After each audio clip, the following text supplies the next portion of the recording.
तो भाई कुछ दिन पहले मैंने $2500 का अकाउंट बाई किया था 5% में, जो कि मेरा कुछ खास नहीं गया, ठीक है।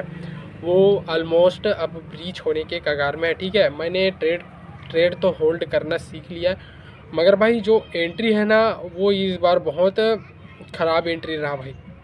अब आप लोग बोलोगे भाई कि तुम्हारे पास तो अच्छा वाला स्ट्रेटजी था, तो हुआ क्या? तो भाई ये हुआ ये कि मैं ट्रेडिंग बहुत दिनों बाद स्टार्ट किया और मैं चार्ट को भी नहीं देखता था। तो हुआ ये कि जब मैं ट्रेड करने जाता था तो मुझे बहुत डाउट होता था मेरे सेटअप के ऊपर, और बहुत ज़्यादा फोमो भी होता था, डर भी लगता था, जिस वजह से जहाँ पर मुझे एंट्री करना चाहिए वहाँ पर एंट्री ना करके मैं मूवमेंट निकलने के बाद एंट्री किया, जिसमें मेरा एसएल बार बार हिट हुआ। मैंने सोचा था कि इस बार इसमें मैं बहुत अच्छा कर पाऊँगा, क्योंकि भाई अब बाकी बार बार वही चीज़ें करते हैं ना, तो हमें सभी चीज़ें कंठस्थ हो जाती है। मगर भाई जब हम आफ्टर मार्केट देखते हैं तो मार्केट तो बहुत इजी लगता है, लेकिन जब मार्केट लाइव में हम उतरते हैं उसी फंडा के साथ, उसी प्लान के साथ, तो फिर हमारे धागे खुलने शुरू हो जाते हैं। और वही चीज़ मेरे साथ भी हुआ। मैं जब ट्रेडिंग के लिए उतरा, जो मैंने प्लान बनाया मैं वही फॉलो किया, ठीक है।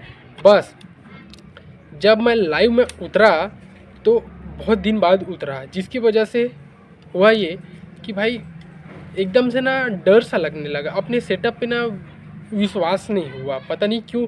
और एकदम हर चीज़ मुझे नया टाइप का फील हुआ, क्योंकि मैं बहुत दिन बाद ट्रेडिंग में उतरा। ज़्यादा से ज़्यादा भाई मुझे ना 4 दिन 5 दिन गैप रखना चाहिए था। उसके बाद मुझे मार्केट को भले ट्रेड नहीं करता था, लेकिन चार्ट को देखना चाहिए था मुझे, जो मैं नहीं देखा, ठीक है। उसके बाद भाई सेटअप के ऊपर डाउट हुआ। डाउट की वजह से भाई जिस जगह मुझे एंट्री करना चाहिए था वहाँ पर इतना मतलब डर सा लगने लग गया था। माइंड में ये आता था कि एंट्री लूँ या ना लूँ, लूँ या ना लूँ। इसी वजह से मार्केट जब मेरे बाइंग जोन पे आता था वो टैप करके डायरेक्ट नीचे चला जाता था। उसके बाद वो बहुत अच्छा मार्केट चला जाता था, जिसकी वजह से भाई मैं बहुत लेट में एंट्री करता था फोमो के चक्कर में, और वहाँ पर मेरा एसएल हिट हो जाता था बार बार। मतलब और जिस ट्रेड में मैं बहुत कॉन्फिडेंट था उसमें बहुत मतलब डाउट आने की वजह से उस ट्रेड को काट दिया, जो कि मेरा टारगेट हिट कर देता था। तो इसमें साइकोलॉजी का बहुत बड़ा रोल आ गया, ठीक है। और कई ट्रेड मेरे चले और घूम के भी एसएल हिट हो गया, जिस वजह से ऐसा देखा जाए तो भाई मेरा विन रेट ना भाई बहुत गिर गया, भाई बहुत गिर गया। क्योंकि भाई एंट्री मैंने गलत की। मैंने अपना जर्नल की देखा, जिसमें मैंने उसमें एंट्री बहुत गलत जगह एंट्री किया। ट्रेड जब मेरे जोन में आया मैंने एंट्री ना नहीं किया। यही दो मिस्टेक मेरे से ज़्यादा हुआ, ठीक है। जिसके और उसके बाद मैंने थोड़ा सा कैलकुलेशन गलत किया, क्योंकि भाई मैं $5000 अकाउंट पे मैं ट्रेड करता था, उसके बाद मैंने शिफ्ट कर दिया $2500 में, जिसके कारण थोड़ा सा कैलकुलेशन बिगड़ गया। क्योंकि माइंड में यही चलता था कि मैं $5000 का अकाउंट है तो ये लॉट उसमें लेता था। उसके बाद मैं डायरेक्ट इसमें आया, जिसमें मुझे बहुत छोटा लॉट लेना था, जिसकी वजह से मैं उसमें डबल कर दिया, $5000 के अकाउंट है ऐसा करके, जिसकी वजह से मुझे लॉस फिर फेस करना पड़ा, ठीक है। तो अभी मैं हो सके तो थोड़ा सा कॉन्फिडेंस बिल्ड करने के लिए भी देखो भाई, अब 2026 स्टार्ट हो गया और मैं 26 को वेस्ट नहीं करना चाहता।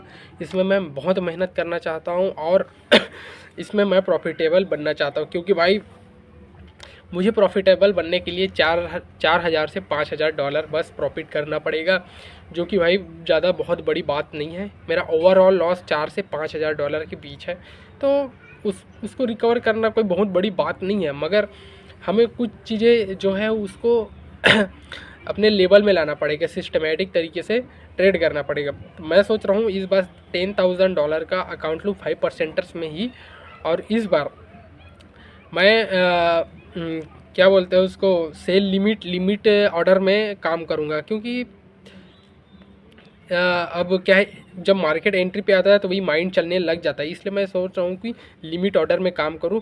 और होल्डिंग का तो यही सीन है कि मैं वही चीज़ फॉलो करूँगा, दिन का एक ट्रेड, और उस ट्रेड को मैं भूल कर सेकेंड डे में वॉच करूँगा। और मुझे ये भी पता है मेरा ट्रेड पहले 8 घंटे के अंदर ही टारगेट दे देता है, या तो फिर एसएल होता है तो एसएल जल्दी हो जाता है, ठीक है।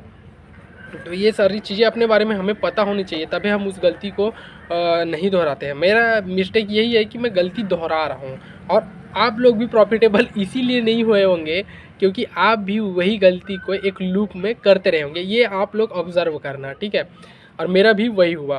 तो अब मैं कोशिश करूँगा अगर मैं मार्केट से गैप रखूँ तो ज़्यादा 3 से 4 दिन रखूँगा, और अगर मैं ज़्यादा गैप भी रखूँगा, ट्रेड नहीं करूँगा, फिर भी मैं चार्ट को वॉच करूँगा, ठीक है। तो अब पैसा जुगाड़ करूँगा, 10,000 का मैं बाय करूँगा। और देखो भाई, मैंने ऑनलाइन वेबसाइट में अपना मोबाइल सेल किया है, जिसका पैसा अभी तक उन्होंने नहीं दिया है, उसी का मैं वेट कर रहा हूँ। उन लोग देंगे तो मैं अपना अकाउंट जो है वो मैं बाय करूँगा, ठीक है। तो भाई फिर मिलते हैं अगले वीडियो में। अगले वीडियो में सीधा चैलेंज बाय करूँगा और सीधा सही से ट्रेडिंग करूँगा, ठीक है। तो भाई फिर मिलते हैं अगले वीडियो में।